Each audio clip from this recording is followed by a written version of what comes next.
South India Shopping Mall, The Wedding Mantra, Sarikotta Wedding Collection, South India Shopping Mall.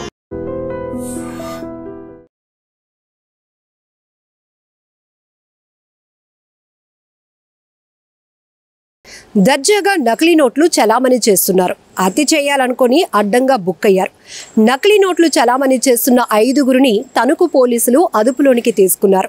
వీరి వద్ద నుంచి భారీ మొత్తంలోనే 200 రూపాయల నోట్లను స్వాధీనం చేసుకున్నారు పోలీసులు. ఇంతకీ వీళ్ళ బాగోతం ఎలా బయటపడిందంటే, తణుకు ఎస్బీఐ బ్యాంక్లో సీడీఎం మెషిన్లో డబ్బులు వేయడానికి ప్రయత్నించాడు ఓ వ్యక్తి. అయితే ఆ మెషిన్ యాక్సెప్ట్ చేస్తుందా? నకిలీ నోట్లు కావటంతో ఆ అమౌంట్ అందులో స్ట్రక్ అయిపోయింది. దర్జాగా వెళ్ళి అక్కడ బ్యాంక్ మేనేజర్కి డబ్బులు వేస్తుంటే లోపలికి వెళ్ళటం లేదు, అందులో స్ట్రక్ అయిపోయాయి, ఒకసారి చూస్తారా అంటూ స్టైల్గా వెళ్ళి కంప్లైంట్ ఇచ్చాడు. వెళ్ళి మెషిన్ ఓపెన్ చేసి చూసేటప్పటికి అవి నకిలీ నోట్లని గుర్తించిన ఆ మేనేజర్ ఇమీడియట్గా పోలీసులకు ఫిర్యాదు చేశాడు. టీమ్గా ఫామ్ అయి బృందంగా విచారణ చేసినటువంటి పోలీసులు ప్రస్తుతం ఈ నకిలీ నోట్లు చలామణి చేస్తున్న 5గురు సభ్యులను అదుపులోనికి తీసుకున్నారు. మరొక 2ని అదుపులోనికి తీసుకోవాల్సి ఉంది. అసలు ఇప్పటికీ కూడా వీళ్లపై చాలా కేసులు కూడా ఉన్నాయి. ఈ కేసుకు సంబంధించి తాడేపల్లిగూడెం డీఎస్పీ విశ్వనాథ్ గారు చెప్తున్న వివరాల ప్రకారం కేసు డీటెయిల్స్ లోనికి వెళ్దాం. నకిలీ కరెన్సీ నోట్లు చలామణి చేస్తున్న 5గురిని తణుకు పట్టణ పోలీసులు అరెస్టు చేశారు. తణుకు ఎస్బీఐ మెయిన్ బ్రాంచ్ వద్ద సీడీఎం మెషిన్ లో జమ చేయటంతో గుట్టు రట్టయింది. ఈ ఘటనలో మరో 3 వ్యక్తులను అరెస్టు చేయాల్సి ఉంది. పాలకొల్లు మండలం ఉల్లంపర్రు గ్రామానికి చెందిన అడబాల ఆంజనేయమూర్తి, పోడూరు మండలం జిన్నూరు గ్రామానికి చెందిన జుత్తిగ నాగరాజు, యలమంచిలి మండలం కాజ గ్రామానికి చెందిన దిగుమర్తి యేసు, భీమవరం మండలం ఎల్లమిల్లిపురం గ్రామానికి చెందిన తోట రామచంద్రరావు, తణుకు ఎన్జీఓ కాలనీకి చెందిన పినిశెట్టి చక్రధర్లను అరెస్టు చేసి వారి వద్ద నుంచి 1,67,600 రూపాయలు విలువైన 200 నోట్లు, 838 స్వాధీనం చేసుకున్నారు. ఈ మేరకు Tadepalligudem DSP D Viswanath media సమావేశంలో కేసుకు సంబంధించిన వివరాలు తెలిపారు.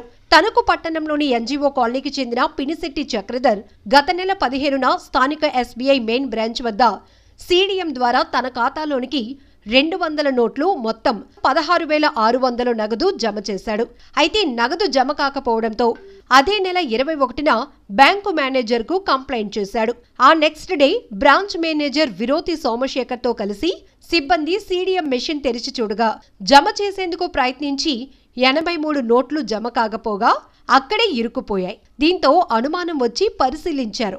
నకిలీ కరెన్సీ అని తేలటంతో వెంటనే తణుకు పట్టణ పోలీసులకు కంప్లైంట్ చేశారు. తణుకు పట్టణ సీఐ కొండయ్య ఆధ్వర్యంలో ఎస్ఐకే ప్రసాద్ బృందంగా ఏర్పడి సాంకేతిక సమాచారంతో కేసును దర్యాప్తు చేశారు.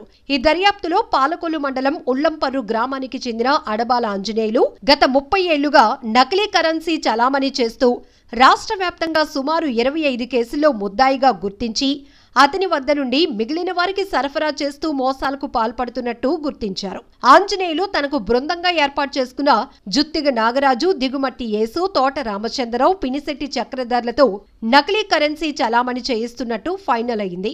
వీరితో పాటు మరో 3గురిని అరెస్టు చేయాల్సి ఉండగా వీరు పలు కేసుల్లో జైలు శిక్ష అనుభవిస్తున్నట్లు డీఎస్పీ విశ్వనాథ్ గారు వివరించారు.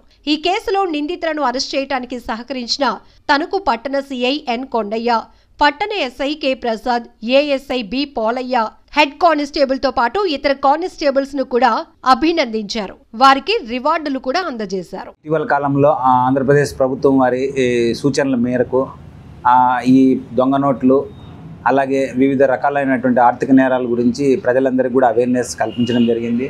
అలాగే దానిలో భాగంగానే ఆర్థిక సంస్థలైనటువంటి బ్యాంక్ మేనేజర్లని, అలాగే గోల్డ్ లోన్ ఇచ్చేవారిని, ఈ ఎన్బిఎఫ్సి సంస్థలని అందరినీ కూడా పిలిపించి దీనికి సంబంధించి అవేర్నెస్ చేయడం జరిగింది. అలాగే ఆటో డ్రైవర్లు, ఈ చిన్న లేబర్స్ కూడా దీనికి సంబంధించి దొంగ నోట్లు ఎలా ఉంటాయి, దానికి సంబంధించిన జాగ్రత్తలు ఎలా ఉంటాయని గతంలో కూడా అవేర్నెస్ కార్యక్రమం జరిగింది. అలాగే దీనిలో భాగంగానే A8 చక్రధర్ అనే వ్యక్తి 83 దొంగ నోట్లు, అంటే సుమారు ఫేస్ వాల్యూ 200 రూపాయలు కలిగినటువంటి దొంగ నోట్లు, వాటి వర్త్ వచ్చి 16,600 రూపాయలు అనమాట. ఇవి వచ్చేసి అడబాల ఆంజనేయమూర్తి, ఇతను వచ్చేసి ఉల్లంపర్రు గ్రామము. అలాగే అతని అసిస్టెంట్ జుత్తిగ నాగరాజు, ఇతను వచ్చేసి జిన్నూరు గ్రామము. అలాగే దిగమర్తి యేసు, ఇతను వచ్చేసి యలమంచిలి మండలం కాజా గ్రామము. తోట రామచంద్రరావు, ఇతను వచ్చి అలియాస్ సోమేశ్వరరావు, ఇతను వచ్చి ఎల్లమిల్లిపురం భీమవరం మండలం. అలాగే ఇంకా మిగిలిన A6 A7 అనే వాళ్ళు ఇప్పుడు ప్రస్తుతానికి వేరే కేసులో జైల్లో ఉన్నారు. వీళ్ళ నుంచి చక్రధర్ అనే వ్యక్తి ఈ దొంగ నోట్లు అనేటివి తీసుకొని వచ్చేసి బ్యాంకులో మార్చడానికి ప్రయత్నించినాడు. వెంటనే ఆ బ్యాంకు క్యాష్ CDM మిషన్లో డిపాజిట్ చేసినాడు, కానీ అతని అకౌంట్కి క్రెడిట్ కాలేదు. ఈ నోట్లు మాత్రం CDM మిషన్లోనే ఉండిపోయినాయి. తర్వాత దీన్ని గమనించినటువంటి SBI main branch deputy manager Somashekar గారు తణుకు పట్టణ పోలీస్ స్టేషన్లో కంప్లైంట్ చేయడం జరిగింది. దీనికి సంబంధించి దీన్ని క్రైమ్ నంబర్ 120/2025గా నమోదు చేయడం జరిగింది. తర్వాత పోలీసు వారు గౌరవ SP గారి ఆదేశాల మేరకు సుమారు 2 టీమ్స్ SI శ్రీనివాసులు అలాగే SI ప్రసాద్ ఆధ్వర్యంలో సుమారు ఒక 8 మంది కానిస్టేబుల్ ఒక టీమ్గా 2 టీములుగా ఏర్పడి వీళ్ళందరినీ పట్టుకోవడం జరిగింది. అలాగే వీళ్ళ దగ్గర నుంచి సుమారు మొత్తం ఈ 200 రూపాయల నోట్లే వీళ్ళు బేసిస్గా పెట్టుకున్నారు, సర్క్యులేషన్ పెట్టుకున్నారు. 835 నోట్లు మొత్తం అంటే 1,67,600 రూపీస్ విలువ కలిగినవి వీళ్ళ దగ్గర నుంచి సీజ్ చేయడం జరిగింది. వీళ్ళు వచ్చేసి కడియంకు సంబంధించి గతంలో పలు దొంగ నోట్ల కేసుల్లో ఉన్నాడు వెంకటరమణ అనే వ్యక్తి. అతను చనిపోవడం జరిగింది. మన పోలీసు వాళ్ళు అక్కడ కూడా విజిట్ చేసి ఎవిడెన్స్ సేకరించడం జరిగింది. అతని దగ్గర నుంచి వీళ్ళు ప్రొక్యూర్ చేసి వీళ్ళు దీన్ని సర్క్యులేషన్లో పెట్టేవాళ్ళు అనమాట. వీళ్ళు దాదాపు సుమారు ఒక 4 రకాలుగా వీటిని మార్చడం చేస్తారు. ఫస్ట్ ఏమంటే ఒక బాధితుడిని తీసుకొచ్చి అతనికి కొంచెం అమౌంట్కి ఈ దొంగ నోట్లు లాంటివి ఇస్తారు. తర్వాత దాన్ని వీళ్ళు వేరే వాళ్ళ పేరు చెప్పి బెదిరించడము, ఇంకొక ఇన్ఫర్మేషన్ చెప్పి బెదిరించడము, అవి మళ్ళీ వెనక్కి తీసుకుంటారు, అవి సర్క్యులేషన్లోకి వెళ్ళవు. రెండో పద్ధతిలో ఏం చేస్తారంటే వీళ్ళు డెలివరీ ఇస్తామంటారు, కానీ ఒరిజినల్ నోట్లు బాధితుడి నుంచి తీసుకొని డెలివరీ పలానా రోజు మీకు దొంగ నోట్లు ఇస్తామంటారు, తర్వాత అవి కూడా ఇవ్వరు. ఇట్లా ఇప్పటి వరకు వీళ్ళు చేసిన మోడస్ ఆఫరెండి ఇలా ఉందన్నమాట.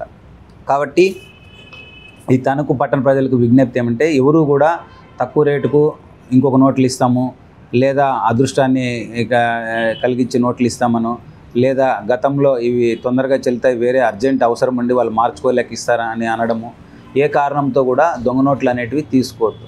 ఈ దొంగ నోట్లకు సంబంధించి చాలా కఠినమైన చట్టాలు ఉన్నాయి. దొంగ నోట్లు సర్క్యులేషన్ చేసినా, తయారు చేసినా, అలాగే వాటిని వేరే వాళ్ళకి ఒరిజినల్ నోట్లని నమ్మకంగా పలికించిన వీటన్నిటికీ సంబంధించి సుమారు 7 సంవత్సరాలు దాటి శిక్ష పడే అవకాశం ఉంది. కాబట్టి విలువైన జీవితాన్ని ఎవరూ కూడా కోల్పోవద్దు. అలాగే మన తణుకు పట్టణంలో లేబరు, అలాగే మార్కెట్ కమిటీ దాంట్లో పనిచేసే వాళ్ళు, ఆటో డ్రైవర్లు, ఇలా వీళ్ళకి తెలియకపోవడము, తొందరగా పడడము, చదువుకొని వాళ్ళు రావడము, వీళ్ళందరూ కూడా జాగ్రత్తగా ఉండాలని చెప్పి కోరుకుంటున్నాము. అలాగే ముఖ్యంగా స్టూడెంట్లు కానీ, అప్పుల పాలైన వాళ్ళు కానీ, ఇంకొక రకమైన వ్యక్తులు కూడా ఎవరు కూడా ఈ దొంగ నోట్ల బారి పడుకోకుండా చూసుకోవాలని చెప్పేసి కోరుకుంటున్నాము. అలాగే ఆంధ్రప్రదేశ్ ప్రభుత్వం వారు ఈ సోషల్ మీడియా ద్వారా కూడా ఎన్నో అవేర్నెస్ కార్యక్రమాలు చేయడం జరిగింది. అలాగే తణుకు పట్టణంలో సోషల్ మీడియాను, అలాగే ప్రింట్ మీడియా వారు, ఎలక్ట్రానిక్ మీడియా వారు గతంలో కూడా ఎన్నో విలువైన సూచనలు ప్రజలకు చేసి, అలాగే ప్రజలకి పోలీసు వారికి మధ్య వారధిగా వ్యవహరిస్తూ ఇటీవల కాలంలో తణుకు పట్టణంలో కూడా నేరాలని చాలా వరకు తగ్గించుకోవడంలో మీ అందరి పాత్ర ఉంది. కాబట్టి భవిష్యత్తులో కూడా ఈ విషయాలన్నింటినీ కూడా ప్రజల దృష్టికి తీసుకోవాలని చెప్పి కోరుకుంటున్నాము. ఈ సందర్భంగా గౌరవ SP గారు సుమారు ఈ కేసులో మంచి పురోగతి కనపరిచినటువంటి SI ప్రసాద్ని, అలాగే ASI పోలే కాపు, హెడ్ కానిస్టేబుల్ సత్యనారాయణ, అప్పారావు, అక్బర్లాల్, వెలగేశ్వరరావు, శివాజీ, రవి, మోహన్ మురళీ కృష్ణ వీళ్ళందరినీ కూడా అభినందించడం జరిగింది.